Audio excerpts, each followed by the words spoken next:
আমার দুই চোখে এমন ভদ্রলোক দেখছি, ভদ্রলোক হয় একজন আলেমকে, হুজুর আপনারা মানুষগুলোকে কবরের আযাবের মিথ্যা ভয় দেখিয়ে আর কতদিন বোকা বানায় রাখবেন। এরম ডাকাইতে আমি দেখছি, এমন জানোয়ার আমি নিজে দেখছি। আমরা ভদ্রলোক ওয়ানা'লামু মা তুওয়াসওয়িসু বিহি নাফসু, বান্দা শোনো, তোমার অন্তরের ভিতরে, অন্তরের মনি কুঠুরিতে ভেতরে তুমি যে কল্পনা, কামনা, বাসনা, যে আকাঙ্ক্ষাগুলো তুমি লালন করো, আল্লাহ বলেন ওইগুলো পূর্ণ আমি জানি। অতএব তোমার অন্তরের গহীন কুঠুরির গোপন বিষয়গুলো আমি জানি, আমার থেকে আড়াল করতে পারবা না। অতএব তোমার উচিত আমাকেই ভয় করা। দুনিয়াবাসী না জানে না আপনার আমার ভিতরের কল্পনা, ঠিক কিনা বলেন না? আপনি রাস্তার নারীকে দেখে কি কি ভাবছেন এটা আমি না বুঝি নাই, আল্লাহ বুঝে নাই? কথা বলেন না কেন? আপনি উলঙ্গ ছবি দেখে, নর্তকীর নাচ দেখে কি কি কল্পনা করছেন, অসভ্য কল্পনা, এটা দুনিয়াবাসী না বোঝে নাই, আল্লাহ বুঝে নাই? আল্লাহ তাআলা বলেন অতএব তুমি আমাকে ভয় করা উচিত, আমি তোমার গোপন বিষয়ও জানি। 3, ওয়া নাহনু আকরাবু ইলাইহি মিন হাবলিল ওয়ারিদ, বলে আমরা সবগুলো ভাবতে বলছে আল্লাহ।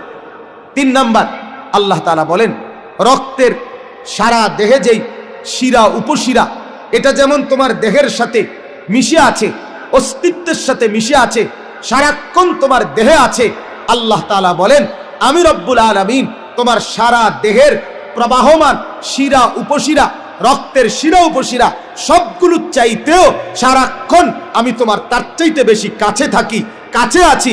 অতএব তোমার উচিত আমাকেই ভয় করা।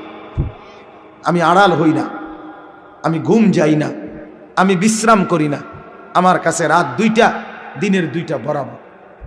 নওজোয়ান, রাত 2টায় তুমি ডানে বামে তাকিয়ে দেখছো মা ঘুমায় গেছে, বাবা ঘুমায় গেছে, পাড়াপড়শি ঘুমায় গেছে, কেউ জেগে নাই, তুমি একা উলঙ্গ ছবি দেখছ, নর্তকীর নাচ দেখতেছ, জিনা ব্যভিচারের দৃশ্য দেখতেছ, আরেক মেয়ের সাথে অবৈধ প্রেমের আলাপ করছো, ভাবছো কেউ দেখে না, তুমি একা। আরশে আজিম থেকে রব্বুল আলামিন বলে আনিস আমি জেগে আছি, আমি ঘুমাই নাই, আমি ঘুম যাইও না। আয় আমার বান্দা, আমাকে সামনে রেখে এত বড় গুনাহ কেমনে করছো? আমার কাছে কি তুমি আসবা না? আমার কাছে কি হিসাব দিতে হবে না? বান্দা তুমি কি মরবা না? তুমি এতটাই ভুলে গেলা?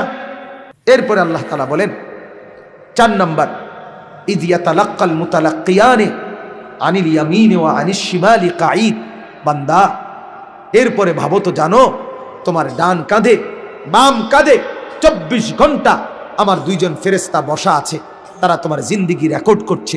অতএব তুমি আমার থেকে আড়াল হবা কিভাবে? তোমার উচিত আমাকেই ভয় করা। মানে এই কয়টা হলো? 4টা। 1, আমি তোমাকে বানিয়েছি, উচিত আমাকে ভয় করা। আমি তোমার অন্তরের ভিতরের গোপন বিষয়গুলোও জানি, তোমার উচিত আমাকে ভয় করা। আমি তোমার 24 ঘন্টা তোমার দেহের অস্তিত্বের চাইতেও কাছে থাকি, তোমার উচিত আমাকেই ভয় করা। আমি আল্লাহ তোমার ডানে বামে 2জন ফেরেশতা 24 ঘন্টা রেখেছি, তোমার উচিত আমাকে ভয় করা। 5, মা ইয়ালফিজু মিন কাউলিন ইল্লা লাদাইহি রাকিবুন আতীদ, আল্লাহ বলে বান্দা তুমি এই জবান দিয়ে যখন যেই শব্দ, আচরণ, উচ্চারণ করো, একটা শব্দ বের করো, একটা আওয়াজ, আল্লাহ বলেন ওইটাও আমি আলাদা ফেরেশতাকে দিয়ে, তৎপর আমার চৌকস ফেরেশতাকে দিয়ে আমি আলাদাভাবে 24 ঘন্টা সংরক্ষণ করছি। অতএব এই দেহের, এই জবানের একটা অক্ষর, একটা বিন্দু, একটা গীবত, একটা শিকায়েত, একটা বদনাম, একটা কুটনামি, একটা গালিগালাজ, একটা গানের আওয়াজ, একটা অক্ষরও তুমি আড়াল করতে পারবা না, আমি একটা একটা করে তোমাকে দেব। অতএব তোমার উচিত আমাকে ভয় করা, আমাকে ভয় করা। এরপরে আল্লাহ বলেন 5 গেল 6, আল্লাহ তাআলা বলেন ওয়াজাআত সাকরাতুল মাউতি বিল হক, আমার বান্দা এরপরে তুমি শোনো, তুমি যেখানেই যাও, ঘুরতে ঘুরতে, হাঁটতে হাঁটতে, ভ্রমণ করতে করতে, লুকাইতে লুকাইতে, পলাইতে পলাইতে, মৃত্যুর থেকে বাঁচতে বাঁচতে যত দূরেই যাও না কেন, অচিরেই নিশ্চিত শুনে নাও মৃত্যুর যন্ত্রণা তোমার কাছে আসবেই আসবে, নিশ্চিত। যালিকা মা কুনতা মিনহু তাহিদ, যেই মৃত্যু থেকে তুমি পলায়ন করতা সেই মৃত্যু সত্যি সত্যি তোমার কাছে আসবেই আসবে।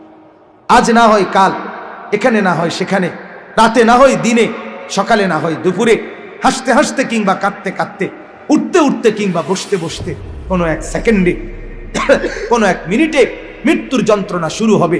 মরতে তোমাকে হবেই, আসতে তোমাকে হবেই, ফিরতে তোমাকে হবেই, আমার কাছে তোমাকে বুঝ দিতেই হবে, আমার সামনে তোমাকে দাঁড়াইতেই হবে। অতএব তোমার উচিত আমাকে ভয় করা।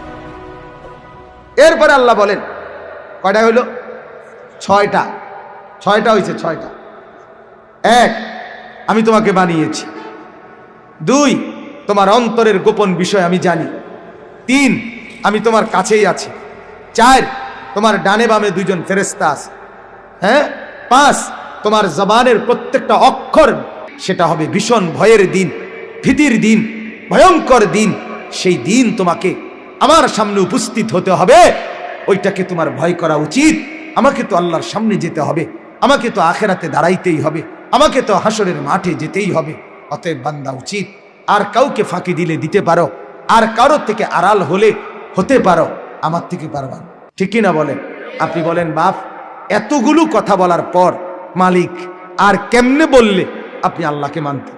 আপনি বলেন ভাই, একজন হইলে একজন নতুন করে ভাবেন, আর কেমনে বললে, আর কতভাবে বললে আপনি আল্লাহকে চিনতেন, নামাজ পড়তেন, হালাল খাইতেন? কোন এই যে কয়জন যুবক ভাই, কয়েকজন এখানে দাঁড়াইছেন, কয়েকজন এখানে বসছেন, ভাই আমি আপনাদেরকে হৃদয়ের সবটুকু দরদ দিয়ে, আমার বাপ, আমার ভাই, আমার বন্ধু, পর্দার আড়ালের আমার মা, আমার বোন, সবাইকে বলছি, দয়া করে আল্লাহর ওয়াস্তে, আল্লাহর ওয়াস্তে আপনি আরেকবার ভাবেন, আবার ভাবেন।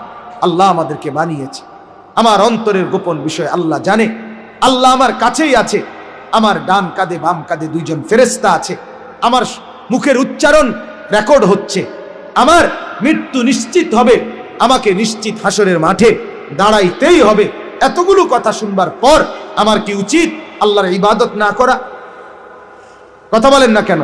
অতএব ইনশাআল্লাহ মাহফিলটাকে, ওয়াজটাকে বাপ শুধুই কেবল আসা যাওয়ার রসুম বানাবেন না, বরং জিন্দেগি বদলানোর জন্য একটু হলেও সিদ্ধান্ত নেন, একটু হলেও পরিবর্তনের মানসিকতা নেন। আমি অনুরোধ করছি, এক তালে জিন্দেগি কাটাইয়েন না। বিড়ি ফালাইয়া ওয়াজে ঢুকছেন, আবার বাইরিয়া বিড়ি ধরাইলেন, জিন্দেগি এরকম বানাইয়েন না। টেলিভিশন চাইয়া এরপরে আইলেন, আবার গিয়ে আবার টেলিভিশন খুললেন, জিন্দেগি এমন বানায়েন না বাপ। গতকালকেও এক ওয়াক্ত নামাজ পড়লেন না, আজও সেই পড়লেন না, এমন হইেন না বাপ।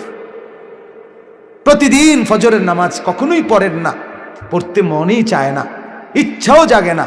আহা বাপ, একটা শক্ত কথা বলি, লাগাতার যখন কারো গুনাহ লাগাতার চলতে থাকে, ওইটা প্রমাণ করে আল্লাহ তাকে ভুলে গেছে, ওইটা প্রমাণ করে আল্লাহ তার নিজেকেই নিজে তাকেই তার থেকে ভুলাইয়া দিছে। এটা তাফসীর। ওয়ালা তাকুনু কাল্লাযীনা নাসুল্লাহা ফাআনসাহুম আনফুসাহুম। আল্লাহ বলে, বান্দা আমাকে দীর্ঘ সময় ভুলে থেকো, দীর্ঘ সময় ভুলে থাকলে একদিন আমি আল্লাহ তোমার নিজেকেই তোমার থেকে ভুলাইয়া দেব। সেদিন তোমার মনে থাকবে না তুমি মানুষ, তোমার মনে থাকবে না তুমি মুসলমান, তোমার আর কোনোদিন মনে হবে না তুমি মরবা। আখেরাত, কিয়ামত, হাসরের মাঠ, কবর, মিজান, ফুলসেরাত কিছুই আর মনে থাকবে না। কি মনে হবে?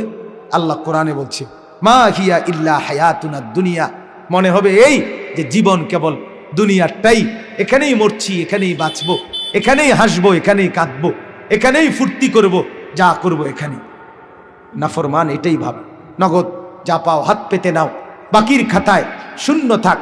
এই গানের অর্থ কিন্তু দোকানের হিসাব না, এই গানের অর্থ হইল নাস্তিকতার হিসাব। অর্থাৎ নগদ যা দুনিয়াতে পাচ্ছ, ভালো মন্দ, হালাল হারাম, বৈধ অবৈধ, বেড়া বেড়ি, পুরুষ নারী, জিনা ব্যভিচার, মদ জুয়া, ফেন্সিডিল বাবা, গাঁজা ফুট্টা, যা পাও সব ভোগ করো। বাকির খাতা আখেরাতের খাতা, আখেরাতের খাতা পরকালের খাতা খালি থাক। বাকি বুকি চিন্তা করো না, এডি হুজুররা কয়, মাইত্য নাই তা। আমি নিজে দেখছি মিয়া ভদ্রলোক, আমার দুই চোখে এমন ভদ্রলোক দেখছি। ভদ্রলোক কয় একজন আলেমকে, হুজুর আপনারা মানুষগুলোকে কবরের আযাবের মিথ্যা ভয় দেখিয়ে আর কতদিন বোকা বানায়া রাখবেন? এরম ডাকাইত আমি দেখছি, এমন জানোয়ার আমি নিজে দেখছি। ওটা ভদ্রলোক সিগারেট একটা শেষ হইলে আরেকটা ধরায়, অতিরিক্ত ভদ্রতার কারণে, যাতে শীত না লাগে, আগুন জ্বালায় রাখে সবসময়। নাউযুবিল্লাহ, নাউযুবিল্লাহ। আল্লাহ আমাদেরকে মাফ করে দেন, আল্লাহ তাআলা আমাদেরকে বুঝ দান করেন। আজকের এই মাহফিল, মাদ্রাস আর এই মসজিদ আল্লাহ তাআলা ভরপুর কবুল করেন। যারা যত সহযোগিতা করেছিলেন, আল্লাহ তাআলা আপনাদের প্রত্যেকের দানে সহযোগিতাতে বরকত দান করেন। আমার এই বলার দ্বারা, আমার এই আবেগ অনুভূতির দ্বারা একজন যুবক ভাইও যদি